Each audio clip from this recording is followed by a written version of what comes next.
Welcome to the More to Life podcast. I am your host, Elle Mace.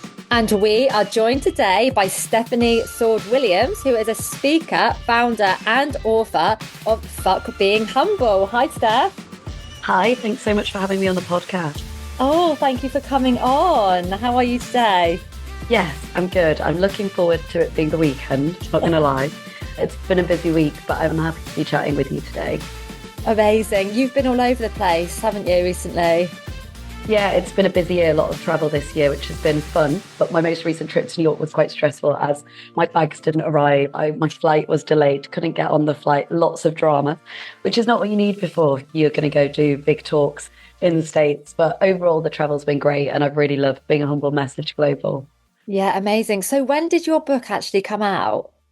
So my book came out 4 years ago. It came out in September 2020. It was originally due to come out in May 2020, but due to the pandemic, it got delayed by 4 or 5 months, which was really painful because I was already dreading it coming out and what people were going to say.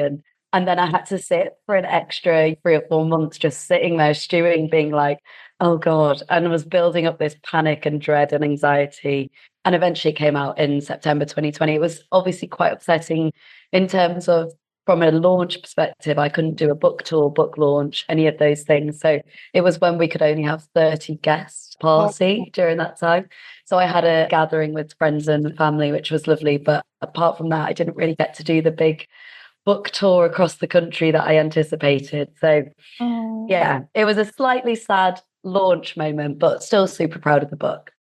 Oh my gosh, I've loved the book. I was just saying to you then before the podcast started, I do everything on audiobook and I literally put it on. And you know, some audiobooks, you kind of like dip in and out and you kind of get halfway and you think, oh, I really want to try and finish this. But yours, I was literally just like, every spare hour I had, just went through it. I thought it was absolutely amazing. So just for the people who don't know who you are, can you just give us a little bit more of who you are exactly? So obviously you're a speaker and an author, but what else do you do? What is it that you do? So I set up my company in 2018, basically with the goal of changing the way the world views self-promotion.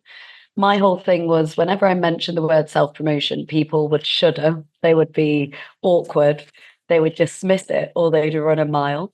And I'd spent my start of my career, 7 years working in advertising, working across client management, production, business development, and really looking at ways that we could make more money from clients or attract new clients. So I learned a lot about pitching, selling, marketing, promoting, storytelling. And it made me sad that people struggled or didn't even think that they should embrace self-promotion. Everybody just assumed, well, I'm not a business owner, I'm not an entrepreneur, I don't need to do that. And there was just a lot of friction around the topic. And a lot of it came from this need to be humble, people being extremely proud that they were humble. It's like, oh, no, I'm far too humble to self-promote.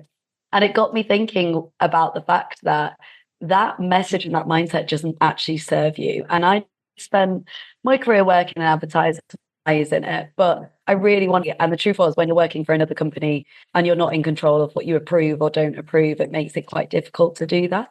I actually decided to set up Fuck Being Humble as a side hustle. I ran it for 2.5 years. And honestly, the only goal I had was to launch events.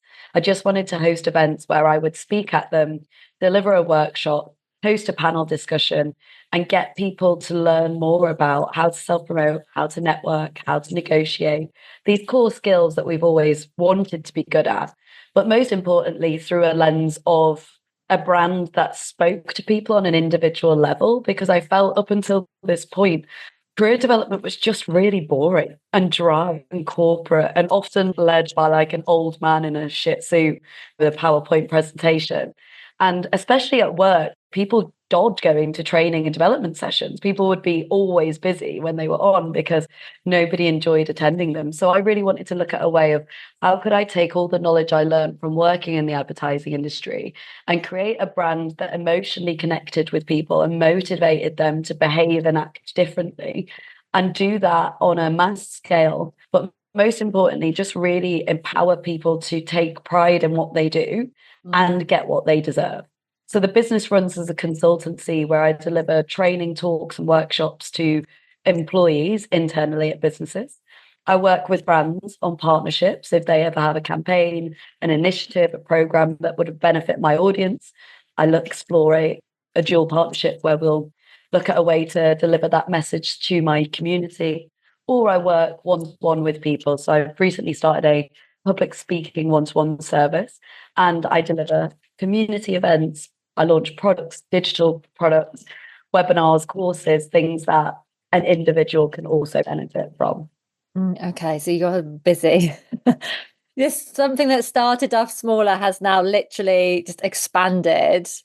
Yeah, absolutely. And actually, I say that's part of the reason of our success is because I didn't have any aspirations for it to be huge. I actually only wanted to host events in East London. Like that was the only goal. So I think with that came this pressure internally. Like I wasn't telling myself I have to hit this and I have to achieve this. I was just enjoying the thing that I really enjoyed doing. And that's how it snowballed into more things.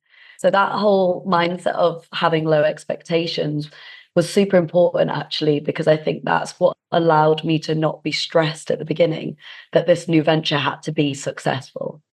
Yeah, because actually when we put that amount of pressure on ourselves, for many people, that's just what's gonna actually make you crumble. To yourself, you like under promised and over delivered. Exactly. And I think that is something that I think more people would benefit from doing is as humans more likely to overestimate what we can achieve in a day. And then when we can't achieve it, we feel doing it. I'm currently going through a process after a very busy year where I'm literally just trying to set myself one task a day.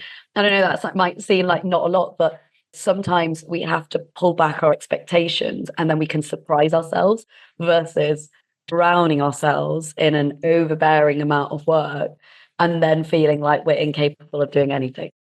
Yeah. Oh my gosh. That's exactly where I'm at the moment. Just I got to get all these things done today. And then, like you say, you can't sometimes. And then you're like, oh, I feel awful.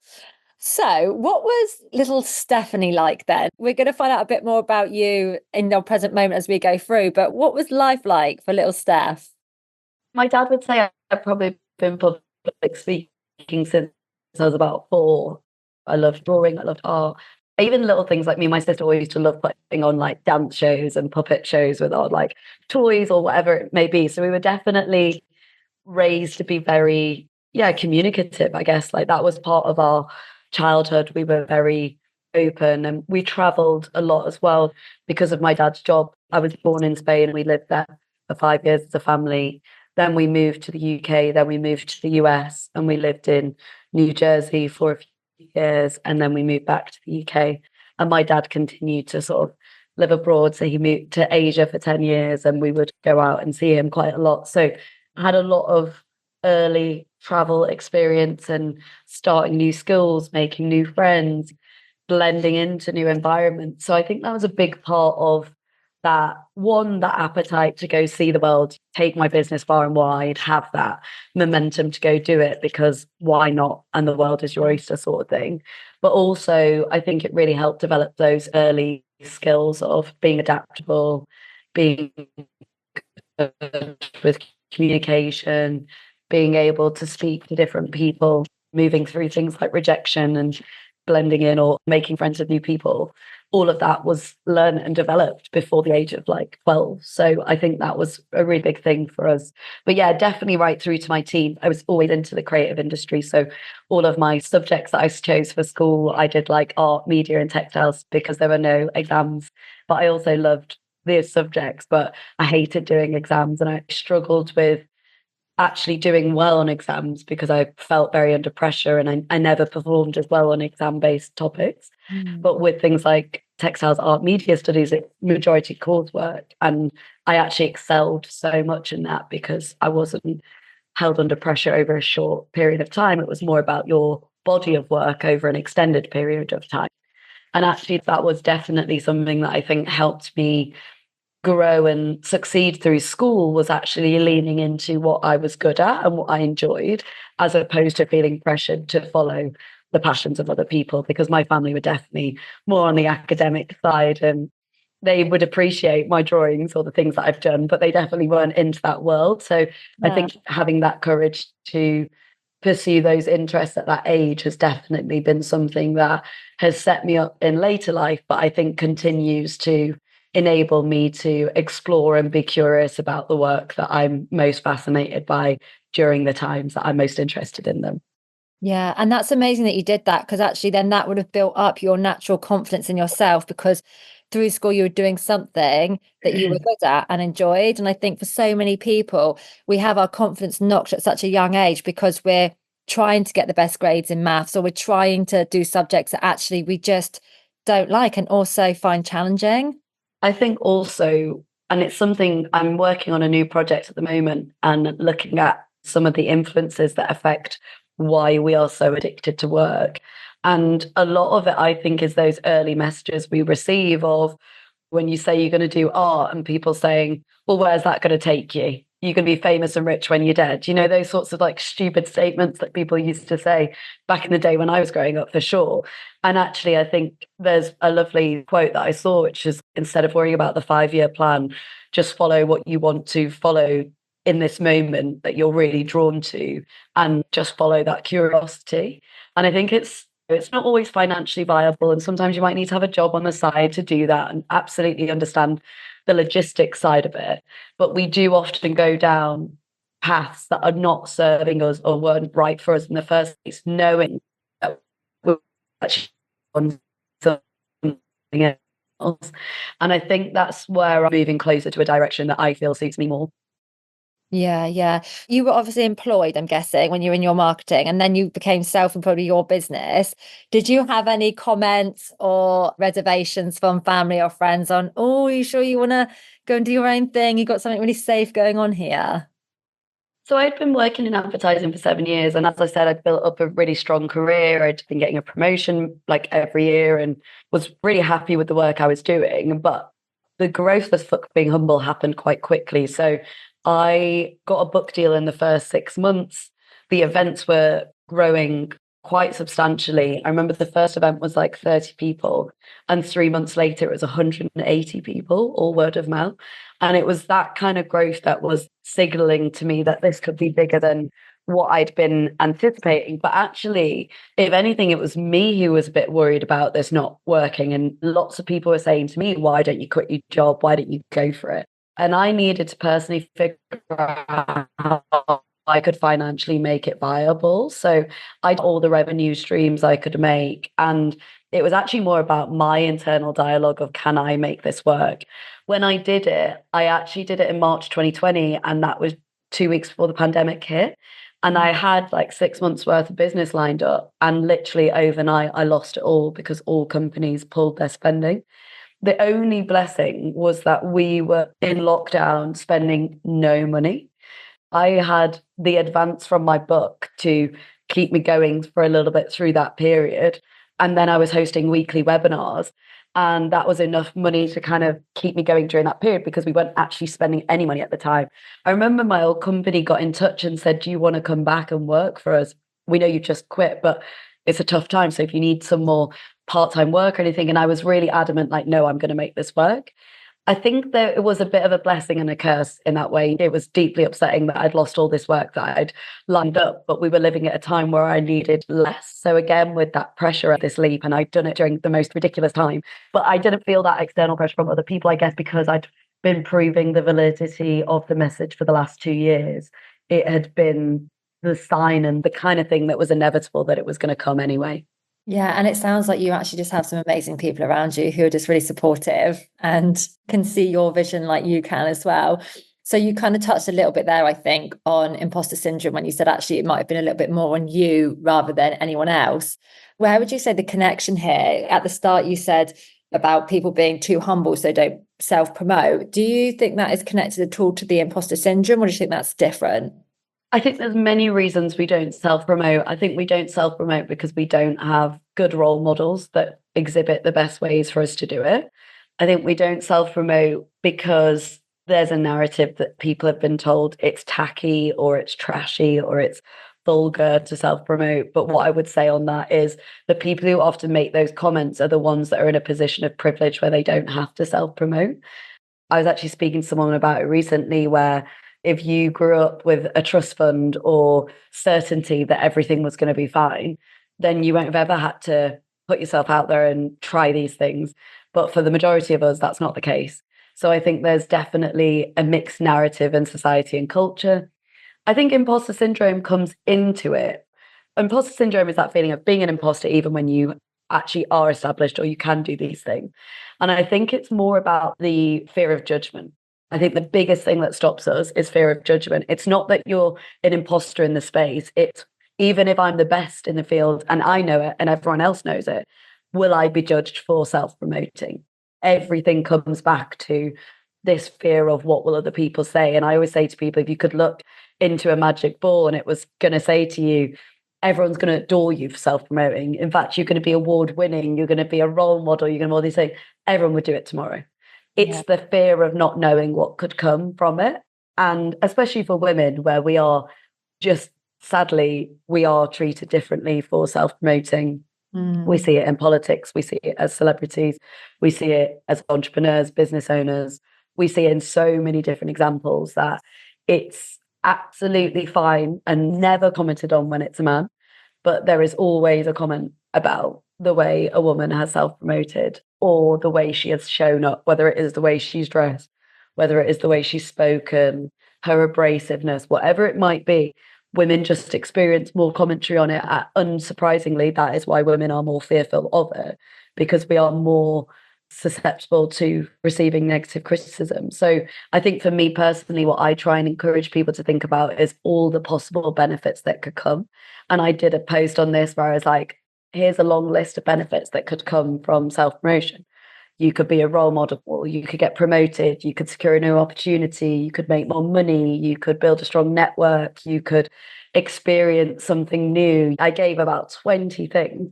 And in the bad list of things, the things that negative things, I was like, someone might mock you, you might feel cringe, and you might worry what people think of you.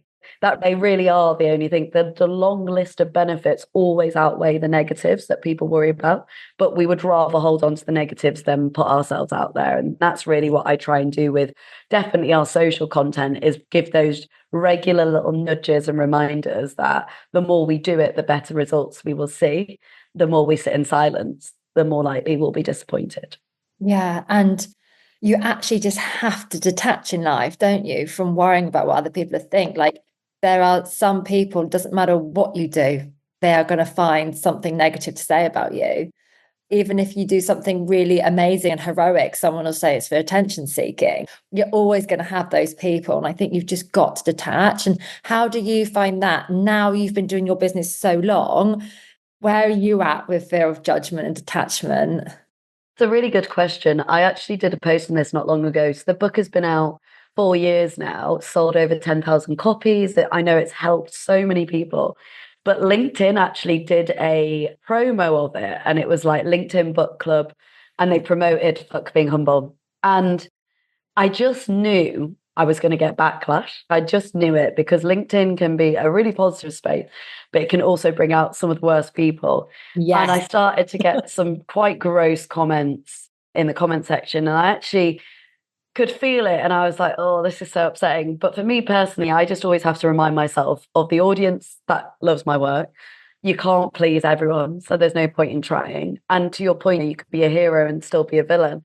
Greta Thunberg's the best example of that. Like, she is what started off as an 8-year-old activist who skived off school to try and save the planet, and she still gets mocked and trolled for trying to save the world from ending.